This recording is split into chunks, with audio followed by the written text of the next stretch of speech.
The movie opens up with a narration by the female protagonist named Jagu. She asks the audience why it is not possible that as humans look for alien life elsewhere, aliens could be looking for humans too. Welcome to Review Recapped. Please help us grow by subscribing and turning on the notifications. It means us a lot. Spoilers ahead. Enjoy. Park is an alien who has just dropped out of a spaceship with nothing on but a shiny medallion hanging around his neck by a chain. He spots a train in the arid Rajasthan desert and a man walking along the tracks with a portable boombox around his neck. With anticipation of making his first contact with a species on the planet, Park runs in a funny manner with his arms pointing down absolutely straight toward this human. The man looks him up and down. Park stares back and smiles. Suddenly the man snatches the medallion from around Park's neck and runs. Park chases after him, but he climbs onto a wagon of the goods train. Park is unable to catch him but snatches the stereo off the man's neck. Jagu tells us that without his remote control the alien was stranded on Earth. He had no means of contacting his planet and spaceship. Later we see Jagu is shown cycling through Bruges, Belgium in a sundress. She has come to hear Amitabh Bachchan recite his father's poetry. Unfortunately, the show is sold out and she walks back disappointed. A man is holding up a pass and wants €100 for it. The male protagonist, Sarfaraz, also wants the pass. Both haggle about the price and finally decide to go Dutch. She loves the poetry while he is a fan of the actor. She could watch the first half and he could watch the second. They are just €4 shy of 100 and spot an Indian old man licking an ice cream cone. They both beg the man for €4. The man asks the duo to wait while he takes the seller to task over duping genuine fans of the Indian actor.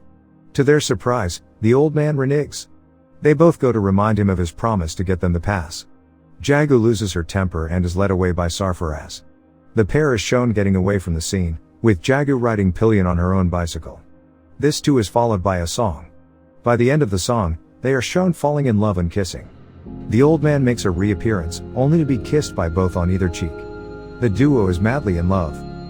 Scene shifts back to India where Jagu's little sister breaks the news of her love affair to their parents. Sarfaraz is a Muslim and works part-time in the Belgian-Pakistani embassy while studying architecture.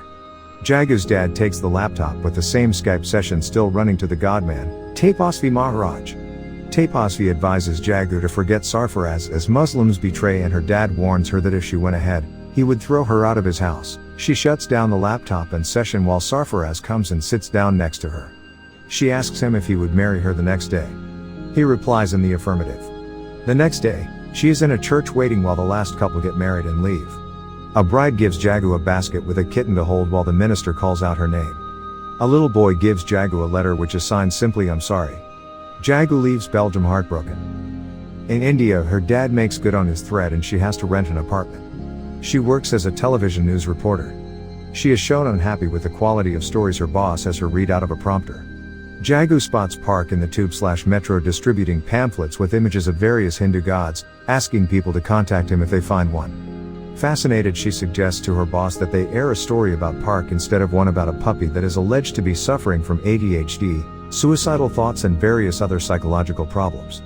Her boss Cyrus warns that airing religious stories had Tapasvi poke him in the left buttock with a spear. A cop he complains to God about asks Park if he is drunk. Being asked the same question repeatedly by various people, the alien assumes that this must be his name and calls himself Park on the handouts, one of which Jagu uses to trace him to his address. Spotting Park once again, Jagu pursues him into police detention. Park has no place to live and often checks into the lockup by committing petty crime like peeing where it is explicitly written not to, etc. Here, within the space of a few hours he tells her his story. He comes from a planet where no one wears clothes. Hence he has problems learning how to dress. As they speak telepathically on his planet, he has to learn a language by holding hands of a human, all night. On learning that he had been robbed by a man who escaped on a goods train, Dutt's character suggests Park go to Delhi, capital of India, where such stolen goods are sold.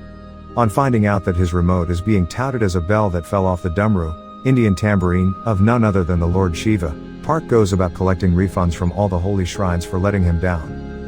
Jagu does not believe a word Park tells her until he reveals that the old man who grabbed his hands was in fact celebrating his 75th wedding anniversary and she finds it to be true. She promises to return him to his home and takes him in. Jagu takes Park to her office. She suggests that Cyrus meet Park. He refuses because of the religious bend the conversation seems to be taking. She insists that Park asks very pertinent questions and dares Cyrus attempt to answer a few. Outside Cyrus' glass cabin, Park finds a pack of condoms on the floor and goes about asking people in the office if it belongs to any one of them. They all refuse until Jagu calls him in. Park asks Cyrus why sex is personal on the one hand while on the other, people celebrate weddings to announce that they would be doing it tonight. Cyrus hires Park to expose Tapasvi Maharaj. Park is unaware that humans can be treacherous, and Tapasvi Maharaj is looting illiterate and superstitious masses off their money. He questions the basis of faith itself and the various boxes that Tapasvi has compartmentalized the world into on the basis of religion. As a result of 2 episodes wherein Tapasvi is dumbfounded on television, Cyrus is approached for a face-off. Elated at the opportunity to exact his pound of flesh, Cyrus puts up hoardings and airs advertisements of a television event. One of these ads grabs the attention of Sanjay Dutt, who is drinking in a tavern. The robber from the beginning of the movie poo-poos Park. Sanjay rings up Park at the office of the television channel and tells him that his medallion/remote was sold to Tapasvi at a price of $40. Shocked that Jagu knew all along, Park is also happy that he would be finally able to go home. However, this joy is short-lived.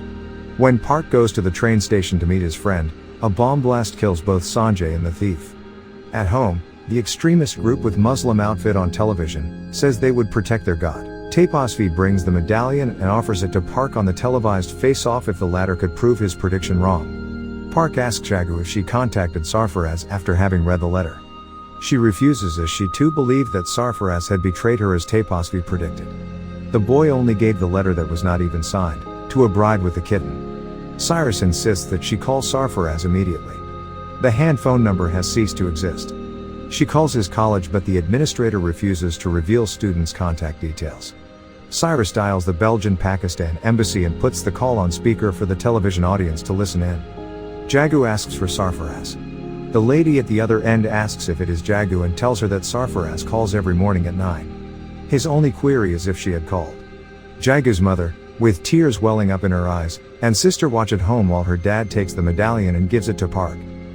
Jagu accompanies the alien to the same spot in the desert where he had landed.